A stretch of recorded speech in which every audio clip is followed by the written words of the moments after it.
BC ఉద్యమ అభినందనలు తెలియజేస్తా ఉన్నాను. ఈరోజు బీజేపీ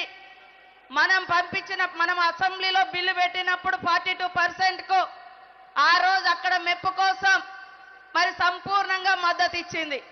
ఈరోజు కేంద్ర ప్రభుత్వం ఆ బిల్లును ఆమోదింప చేయాల్సినటువంటి బాధ్యత కేంద్రం చేతిలో ఉంది, రాష్ట్రంలో ఉన్నటువంటి బీజేపీ ఎంపీల చేతిలో ఉంది. అది విస్మరించి ఇవాళ గల్లీ రాజకీయాల కోసం, కేవలం ఓట్ల కోసం, తెలంగాణలో ఓట్లు కావాలి కానీ బీసీ వర్గాల యొక్క ఆత్మ గౌరవం కానీ వారి హక్కులు కానీ వారికి వద్దు. అందుకనే ఢిల్లీలో ధర్నా చేయకుండా గల్లీలలో చేస్తారు. అంటే వాళ్ళ ఆలోచన ఏందో ఇప్పటికైనా మన జాజుల శ్రీనివాస్ గౌడ్ గారు స్పష్టంగా చెప్పడం జరిగింది వాస్తవానికి. సో వాళ్ళు కేవలం ఓట్ల కోసం కులాల మధ్య, మతాల మధ్య, ప్రాంతాల మధ్య విభజన తప్ప, ఆ విభజన రాజకీయాలు కేవలం వాళ్లకు ఓట్ల కోసం, బీజేపీ ఓట్ల కోసం తప్ప ఈ అట్టడుగు వర్గాలకు సామాజిక న్యాయం కోసం కాదు అనేది ఇప్పటికైనా మన అణగారిన వర్గాలు గుర్తుపెట్టుకోవాల్సిన అవసరం ఉంది.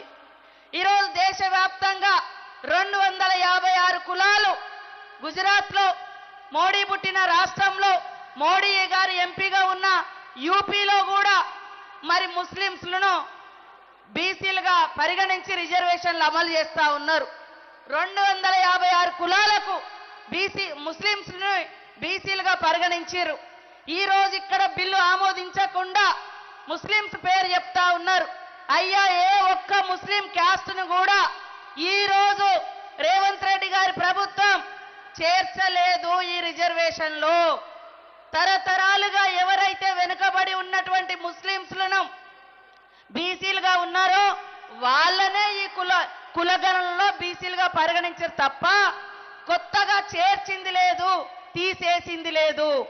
అంటే మీ విభజన రాజకీయాలు ఎంత వికృతంగా ఉన్నాయో అర్థం చేసుకోవచ్చు.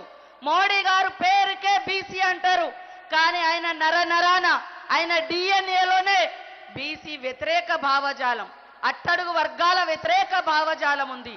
అందుకని ఆయన పిఎంగా ఉన్నటువంటి మరి ఆయన ఆఫీస్లో, పిఎంఓ ఆఫీస్లో కూడా అట్టడుగు వర్గాల ఆఫీసర్స్ లేరు. ఇవాళ ఏ కులాలకు కూడా ప్రాతినిధ్యం ఇవ్వకుండా మోసం చేస్తా ఉన్నారు.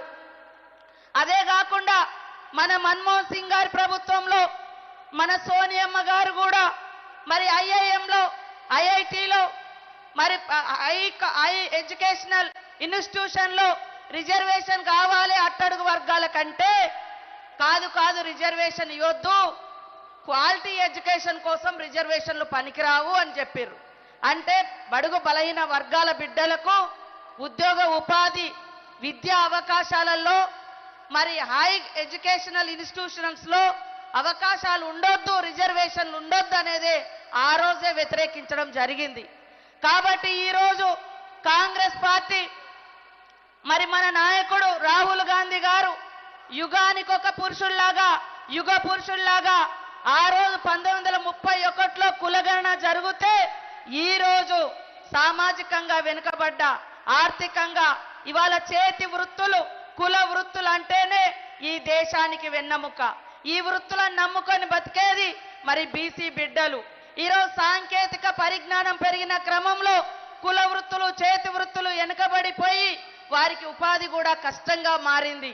అందుకనే మారుతున్న పరిస్థితులు మరి వారి యొక్క ఆలోచనతోటి ఇవాళ సీఎం గారు తెలంగాణలో మొట్టమొదట దేశంలోనే కులగణన చేపట్టి ఈ దేశానికే మార్గదర్శనం చేయడం జరిగిందని ఈ సందర్భంగా తెలియజేస్తూ, ఖచ్చితంగా మోడీ ప్రభుత్వం ఈ బిల్లును ఆమోదింప చేయాలి.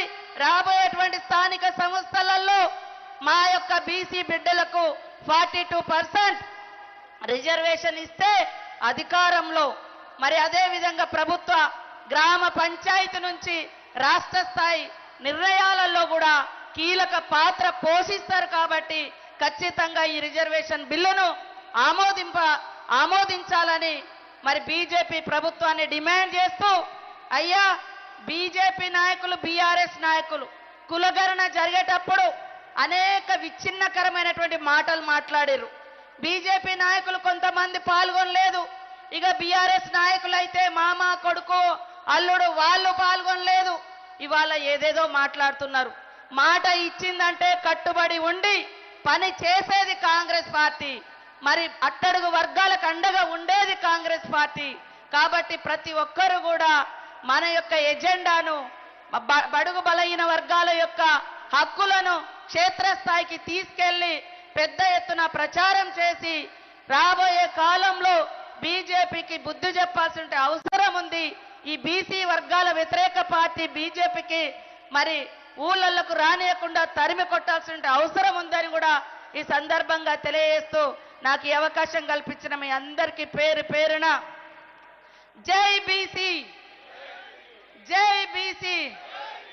బీసీ ఉద్యమ అభివందనలు తెలియజేస్తూ జ్యోతిరావు పూలే గారి యొక్క ఆలోచనకు అనుగుణంగా కాంగ్రెస్ పార్టీ రాహుల్ గాంధీ గారి ఆలోచనకు అనుగుణంగా మన సీఎం రేవంత్ రెడ్డి గారు ప్రతి అడుగు మరి ప్రజల వైపు, పేదల వైపు, అట్టడుగు వర్గాల వైపు నడుస్తున్నటువంటి ఈ ప్రయాణంలో మరి సీఎం రేవంత్ రెడ్డి గారికి ప్రతి ఒక్కరం అండగా ఉంటేనే ఈ హక్కులను సాధించుకోగలుగుతామనేటువంటి విషయాన్ని కూడా గుర్తుపెట్టుకోవాల్సిందిగా ఈ సందర్భంగా తెలియజేస్తూ జై కాంగ్రెస్, జై కాంగ్రెస్.